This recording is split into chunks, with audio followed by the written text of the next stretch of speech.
Nice to meet you, the COO of the Bitget, Vugar. Nice to meet you. Thanks for having me here. Yeah, it's great to be in Taiwan. It's Zora from Grenade, and nice to have the interview with you. So the first question is about what made the Bitget join the Taipei Blockchain Week, and how do you see in the future of the blockchain space? It's my second time actually in the Taipei Blockchain Week. It's not my first time. Last time I was here, I was very excited because for me, Taiwan is an incredible market because it's a country of smart but also strong people, in my opinion. Because there's a very good education. Yeah, you sure. guys, they leap forward in hardware, all the microprocessors, we rely on you. And definitely the people are educated, they know how to invest, they know about crypto, and not only they are seeing crypto as an investment opportunity, but there are a lot of cool projects. People develop a lot of cool projects. Yeah. Last year I connected with many.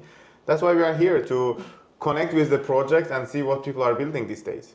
Yeah. So how do you think about the in Taiwan's regulation in the crypto rules? That's a very tricky question. And that's a tricky question to start with. Yeah. Because I mentioned for me, people of Taiwan, they're the innovators, they're the builders. Maybe you are not the most putting money to invest, you are not buying the most Bitcoin, maybe you are not doing meme token trading, but you guys know how to build. And when there's a very strict regulation, I think that kills innovation. Yeah. And that's my only concern about Taiwan, that if the regulation gets too harsh, innovation will die. And that is what we saw in Bitget, because we've always been very excited about Taiwanese market, but unfortunately due to the strict regulation, we can't operate here the way we want to operate. We want to be super big and we're going to serve everyone, but unfortunately today we only focus on institutions, family offices, large clients, whales and VIPs, because this is where we know that we can be different. Yeah. Because we run through the global umbrella, we don't have a very big operations, unfortunately, in Taiwan, but we are here to change that. And every time I come here, I try to talk to lawmakers and legislators in order to build that bridge where we can serve the customers compliantly. But again, I think the key point is here that more than trading, more than investing, how the legislation can help with the innovation. Because Taiwan has such a huge opportunity to become the next crypto nation. Yeah. So I think it's the biggest challenge that you think in Taiwan market. That's in my opinion, because also I'm an observer, right? I might be totally wrong. Yeah. Or I can look it from my observation point, because I can give you an example. I live in the Middle East and we can look at Dubai. And I think the Dubai and Taiwan has a similar kind of a geopolitical location, a similar kind of a hunger for innovation and building something new. In Dubai, the approach is very different. They're very open. They want everyone to come. They want everyone to bring their money into that country, and they want them to build the next big thing. While today we know that definitely Taiwan's proximity to China, but also the US government trying to bring all the production into the US, Taiwan will have a complicated trade situation, in my opinion. And that can be balanced out if there was enough crypto investments. But also, again, I look from a very different perspective. I'm sure for the people of Taiwan, maybe it's completely different. I don't have enough historic knowledge, political knowledge, but definitely I believe one thing we should always care, how we can innovate and how we can be faster than everyone else. Yeah. So that's perfect. And actually in Taiwan, there's scams increase and trust is a really big concern of the users when they're choosing the exchange. How's the Bitget to protecting users and make the platform much safer to build the trust? When we talk about Bitget, I think I am one of the proudest CEOs out there, because since our founding in 2018, we never had any serious breach or any serious hack. Not because we are the lucky people, because we are hardworking people. Yeah. We have in place the most strictest protocols to make sure that our platform runs smooth. But if something goes wrong, we have the industry's second largest protection fund. We promise to keep it at 400 million rate, but because it consists of mainly Bitcoin, today it is almost at $750 million. If something goes wrong, we have enough money to pay our customers back. Yeah. Great example for this was when our colleagues from Bybit suffered from the largest hack in the history of $1.5 billion. Bitget was one of the first exchanges to run and offer them 40,000 Ethereum to help them to reimburse their customers. All this in together shows that yes, Bitget is a safe and secure place, but if something goes wrong, we still have enough funds to make sure that our customers doesn't suffer. And it's the greatest thing to be at, and I think that is the benefit can Bitget offer compared to small local exchanges, for example.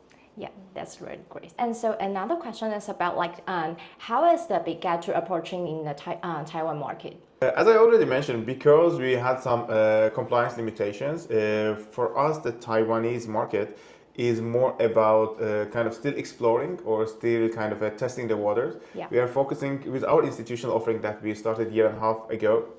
We are heavily focused on onboarding new institutions. Taiwan has a lot of institutional need, both from the financial institutions, but also there are a lot of companies that are actually thinking of Bitcoin reserves or crypto reserves or implementing crypto payments. There's a lot of algo trading companies and companies that actually build the algorithms to execute the trades.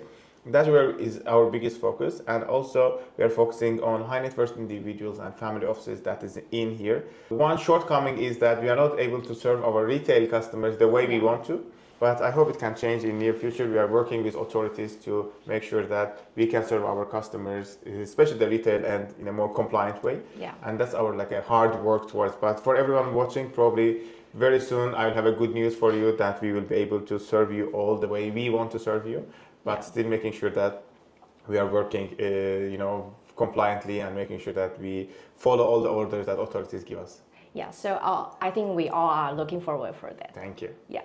Another question is about as the market becomes more mature, and what opportunities still there for the retail users, like investing or doing some Web3 jobs? I always say the best way of making money is definitely Web3 jobs. Yeah. Because people always are kind of afraid. Yeah. And I'd say that when you look, almost 90% people who work at Web3, they don't know how to code, because usually people think you have to know how to code. Yes. But all of us, right, from media to management, people who do HR, you don't even need to know how to code. Or people think that you have to come and trade. And again, most people I know in crypto, they don't trade. I know a lot of traders too. Yeah. But an average user doesn't know. And for example, we have this great initiative called Blockchain for Use. We partner with 70 universities globally, including the universities in Taiwan, and big names from Harvard, UCLA, and many others. We want to bring the new talent, educate them how Web3 works and how they shouldn't be afraid to join us. And we even have a direct campus hiring program that we hire graduates directly to the job. Every year, 30, 40 people from the university directly join us to workforce. And it's very important, in my opinion, that we talk about Web3, blockchain, and crypto as an industry that grows, and we need talent. Yes. And we don't need you to know how to code. Of course, we definitely need developers too. I think we need. Yeah, developers we need, but if you don't know how to code, if you are not a trader, but you are a good accountant, good HR professional, a good marketeer, definitely there's a huge room for you to come in. And in my opinion, that is the one thing we should promote a lot, because everyone already knows that crypto is about trading. Everyone knows that there's a lot of money-making opportunities there. But also crypto is one of the biggest and well-paying job markets out there. Yeah, can agree more about this. Yeah. So in this landscape, how does the Bitget define its market positions? We are, I think, still very retail focused. We serve 120 million customers proudly. We move $20 billion every day. Yeah. And it's only Bitget as an exchange. Then we have our new cool kid in the garage, in a building, in a block, which is Bitget Wallet. We serve proudly 80 million customers. We just surpassed both MetaMask and Trust Wallet in the monthly downloads. We have around $12 billion swap rates in there. When you put these two things together, you see that we are heavily focused on everyday users like you and me who want to explore opportunities, whether invest, whether yield, whether savings, whether dollar cost averaging, all these things coming in together. And that's why we have the best liquidity in the market. That's why we have the, in my opinion, one of the most simplistic tools. We don't have light or pro versions. If you download Bitget app, it is a power tool, but still as simple as everyone can use. Therefore, Bitget is the best place today for a retail person to come acquire assets or eventually trade. And that's how we always position ourselves. It's about trading smart and turning wins into win-wins. In your opinion, how do you think the difference between Bitget and other exchanges? Many tools. For example, I can name some names, right? Binance, our great friends from Binance. They are a great platform, but they focus a lot on the institutional adoption, and they have a very good offering in that front. Similarly applies to Kraken. They've been very strong positioned towards the institutions. On the other end, we have our friends from Gate.io and MAXC, where they list, 3,000-4,000 tokens. They look into like a very long tail clients, people from the different parts of the world that are more into exploring these, hidden gems out there, a very different market. Where Bitget sits, we are in between these two worlds, where you have Kraken's, Binance, 200, 300 projects, where you have Gate, MXC, VIX, and many others with like 3,000 tokens. We have 600 projects, all hand-picked. Still possibility of doing your 5x, 10x, 20x, but still very safe and solid project offering. On top, we have best principal guaranteed tools. Today, we offer 10% yield on even USDT with annual returns. We have Launch Pool X, where you can lock your assets for 7 days, 5 days, and get free exposure to new project tokens. When you put all these things together and then top it up with Bitget card that we launched, Visa card and MasterCard for the payments, and Bitget payment gateway, you see that we are not just here that has a single focus on a particular niche. We are here to build a true ecosystem where money moves. And recently, because we partnered with Morph and BGB token, our native token, became a Morph gas token, I believe we are becoming something truly big, and there is a huge kind of a glue that now sticks the entire ecosystem together.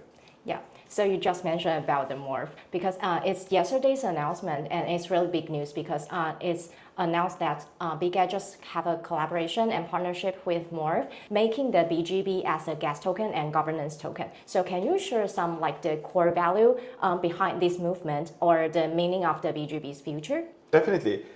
We invested into Morph like a couple of years ago, a couple of $1 million, because Morph's vision was to build the next consumer layer 2, where we can bring more projects and be more consumer focused. And we love that idea. That's why we started like investing in Morph. In the beginning of this year, we decided to redesign BGB's tokenomics. First and foremost, the goal was to decrease the supply to 100 million. Yeah. And how we did that? First, we merged BGB and BWB, our like a wallet token, in single kind of a basket.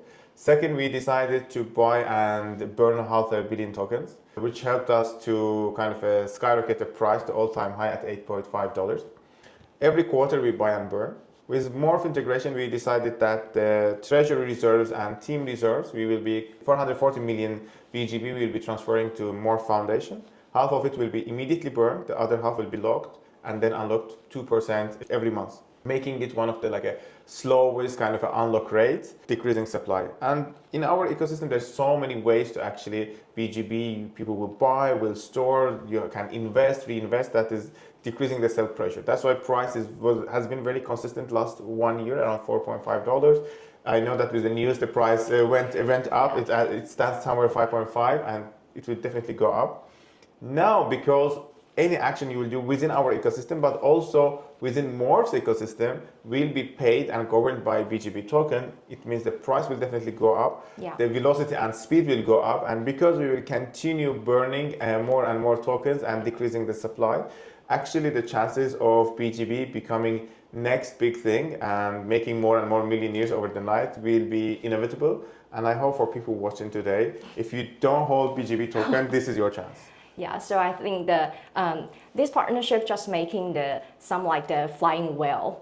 The inner circle of it. It is inner and outer 120 million users of us who've been collecting BGB rewards here and there. Definitely it is, but also for many years everyone was asking like, is Bitget trying to build their own chain? And I think this is kind of our building our own chain moment without actually building our chain. But definitely it is one of the biggest newses in the industry that someone did. And also, as you see, it is not like a random overnight decision. It has a strategic decision that we completed so many steps before moving forward with something so big. Yeah, it's really nice. And the last question is about there's some exchange that's launched the on-chain stock. And I would like to know about your perspective of the on-chain stock. Actually, we also launched our on-chain stocks, and I believe it's very important to have an exposure, because until maybe like the last 1 year, crypto was a niche, right? You will have crypto, we will only look into Bitcoin prices, we will look onto our portfolios. And most people, like young people, Gen Zs, who started investing with crypto, they didn't have exposure to anything else. It was only crypto. We will talk, oh, I have 70% in Bitcoin, rest in something. Someone come and tell them, no, I only trade meme tokens. And that was a narrative. Today, for me, RWAs and stocks are your way to exposure and balance your portfolio without actually buying an apartment or without actually buying a Tesla stock. Now you can have a tokenized assets of both Now you can build your portfolio better, especially since the Bitcoin start decoupling from the stock market. It means now you can hedge your portfolio. You can balance between stock markets and crypto assets, and you can minimize your losses and maximize your gains. It's very, very important tool. And what is more important is that now you don't have to go and buy it from somewhere else. You can buy it within our platform, you can sell it within our platform, you can have your money move faster. What is great thing about tokenizing assets or great thing about tokenizing stocks is that in a traditional way, you will go buy from the exchange has a broker gives you that, then there's a clearance, everyone has 2-3% markup. With tokenized assets, you don't have that because assets like the actual stock is within the ecosystem of the provider or a broker. All the transaction happens on chain, making sure that it's faster, efficient, and also it is much, much lower cost, and you don't pay that hefty fees on the brokerage, clearance, and anyone else. Therefore, today, as an exchanges, because we are no more niche, we don't only compete between each other, we compete with your neobanks, with your traditional banks, and with everyone else, and that's how I think next 2-3 years will be about who brings more investment products within the same ecosystem and who will become your next big super app. I can tell, in my opinion, like the way we are going, the way you have your Uber app, you open, you have your taxi, you have your food, you have your groceries, we will become your next like investment super app. Yeah, that's really nice. So thank you, Vugar, for today's interview. Thank you very much, Thank and you it was great for your having me. time. Thank you. Thank you.